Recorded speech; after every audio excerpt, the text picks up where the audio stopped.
अरे रागिनी बहू और कविता बहू, अरे तुम दोनों अभी तक कर क्या रही हो?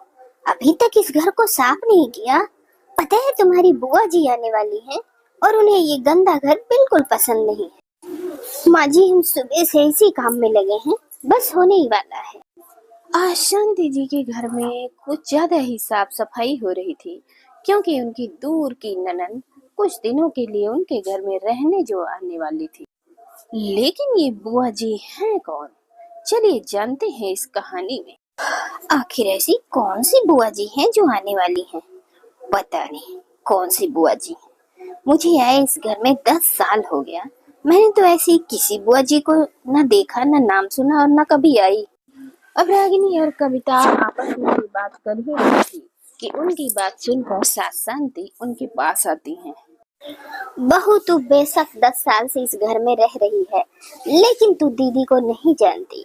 वो आती ही कहाँ है इस घर में, बहुत दिनों के बाद आ रही हैं।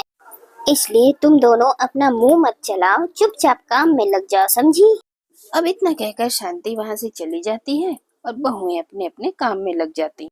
फिर कुछ देर के बाद शांति की ननद शकुंतला उनके घर आती है। अरे शांति, अरे ओ शांति, किधर हो? आखिरकार इतने दिनों बाद मैं अपने घर में आ ही गई। शकुंतला को देखकर शांति की खुशी का ठिकाना नहीं रहता। वह खुशी खुशी दौड़कर शकुंतला के पास जाती है। अरे दीदी, आप आ गई? मैं कब से आपका इंतजार कर रही थी। अरे आती कैसे नहीं? जो मेरे घर में मेरी दो बहुएं आई हैं, अरे मैंने अभी तक उनको तो देखा भी नहीं। अरे कहाँ है मेरी दोनों बहुएं? जरा मैं भी तो देखूं कि मेरी दोनों बहुएं दिखती कैसे हैं। अरे आप चिंता क्यों करती हैं? मैं अभी बुलाती हूँ।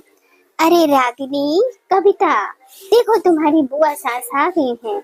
अरे जल्दी आओ भाई, जल्दी, और अपनी बुआ सास का आशीर्वाद ले लो। अब अपनी सास की आवाज सुनकर रागिनी और कविता भागकर हॉल में आती हैं और अपनी बुआ सास के पैर छूकर उनका आशीर्वाद लेती हैं।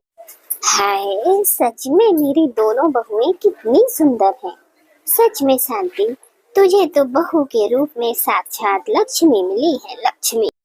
हाँ दीदी, बात तो आप बिल्कुल सही कह रही हैं। वैसे मैं बहुत थक गई हूँ। अरे बैठने के लिए नहीं कहोगी क्या मुझे? क्यों नहीं, क्यों नहीं, बैठे बैठे बैठे। अरे तुम दोनों खड़ी खड़ी यहाँ कर क्या रही हो? अरे जाओ जाओ, जाकर अपनी बुआ सास के लिए कुछ चाय नाश्ता लेकर आओ, जाओ। अब अपनी सास की बात सुनकर दोनों रसोई में जाती हैं और अपनी बुआ सास के लिए नाश्ते पानी का इंतजाम करके उनके पास ले आती हैं। अब जैसे ही शकुंतला चाय का एक घूंट पीती है, वैसे ही मुंह बनाते हुए बोलती है, हे भगवान, ये चाय बनाई है या जहर?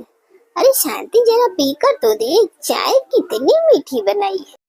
राम राम राम, अगर मैं इतनी मीठी चाय पीऊंगी ना तो परलोक सिधार जाऊंगी।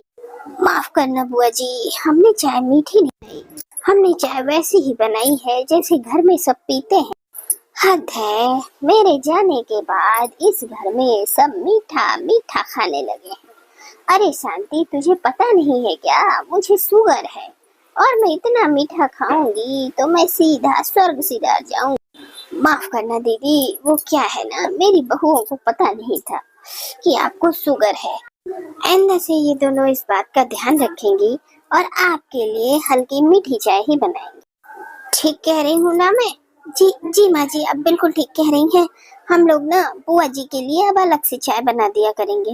अच्छा ठीक है, ये तो छोटी सी बात है। अब बहू ने बोल दिया कि वो आगे से ध्यान रखेगी तो रखेगी। वैसे फिलहाल मेरी कमर में बहुत दर्द हो रहा है। छोटी बहू, जरा कमर तो दबा दे। अब कविता तुरंत अपनी बुआ सास के कमर दबाने लगती है, लेकिन कमर दबाना शुरू ही करती है कि शकुंतला उसका हाथ हटाते हुए कहती है, अरे हटो, सच में बहू तुझे कुछ नहीं आता। अरे शांति, तू अपने घर में सुंदर बहू तो लेकर आई, लेकिन किसी को कोई काम नहीं आता। अरे तू कमर को दबा रही है या कमर को सहला रही है, पता ही नहीं चल रहा कि मेरी कमर दब रही है। अरे तेरे हाथ में जान नहीं है क्या? बुआ जी, मैं तो सही से कमर दबा रही हूँ। अरे तू कमर सही से दबा रही है पर मजा ही नहीं आ रहा है। तू जान लगा कर मेरी कमर को नहीं दबा रही है। चल छोड़, मैं खुद ही अपनी कमर की मसाज कर लूंगी। अब मुझे मेरे कमरे तक ले चल। अब शकुंतला की ऐसी बात सुनने के बाद कविता को बहुत गुस्सा आता है, लेकिन वो कुछ नहीं कहती, क्योंकि शकुंतला कई सालों के बाद अपने मायके आई थी। फिर ऐसे ही रात हो जाती है और रात का खाना खाने के बाद शकुंतला कहती है, देख शांति, मुझे कहते हुए अच्छा नहीं लगता, लेकिन तेरी बहुओं के हाथ में स्वाद नहीं है। अब खाना तो इतना सारा बना दिया, लेकिन इसमें कोई टेस्ट ही नहीं है।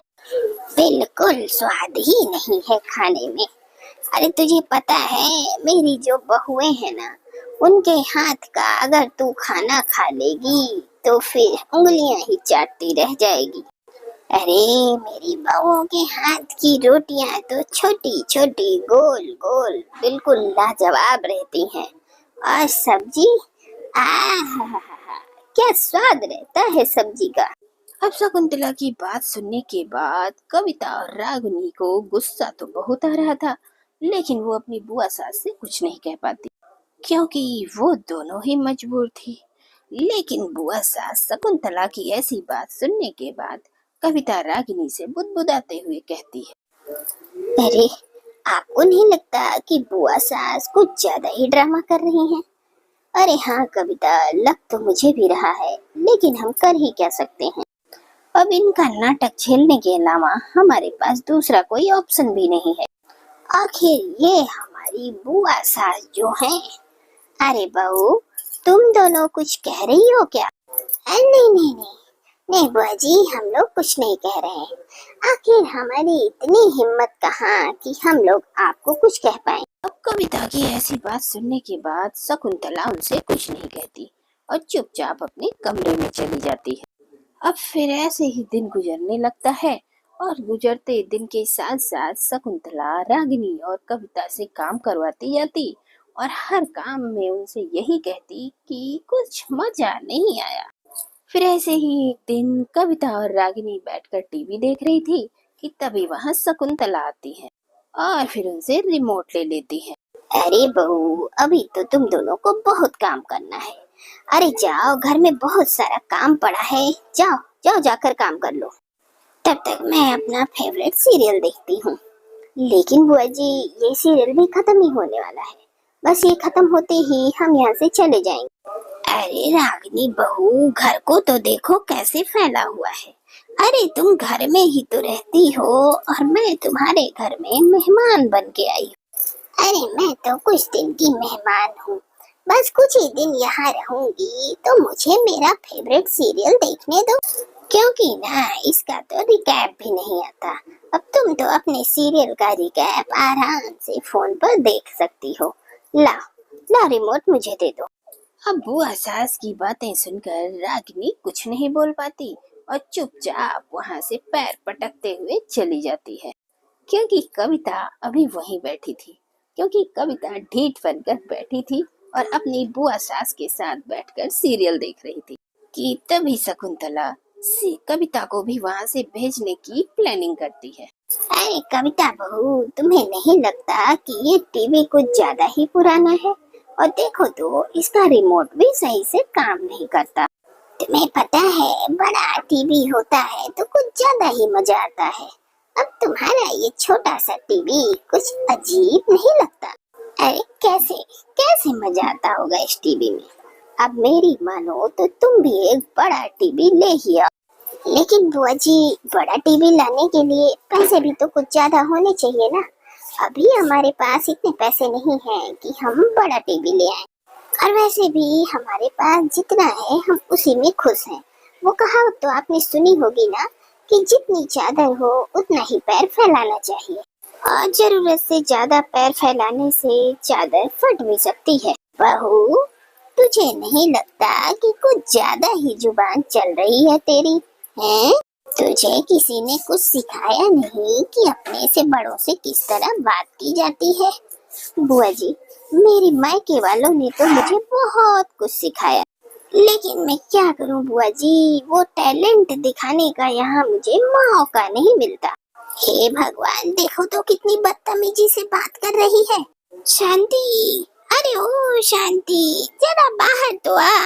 अब आगे क्या होगा? क्या बुआ सास और बहुओं के बीच में ऐसे तनातनी चलेगी या कहानी लेगी कुछ अलग मोड़? तो ये देखिए हमारी कहानी के नेक्स्ट भाग में।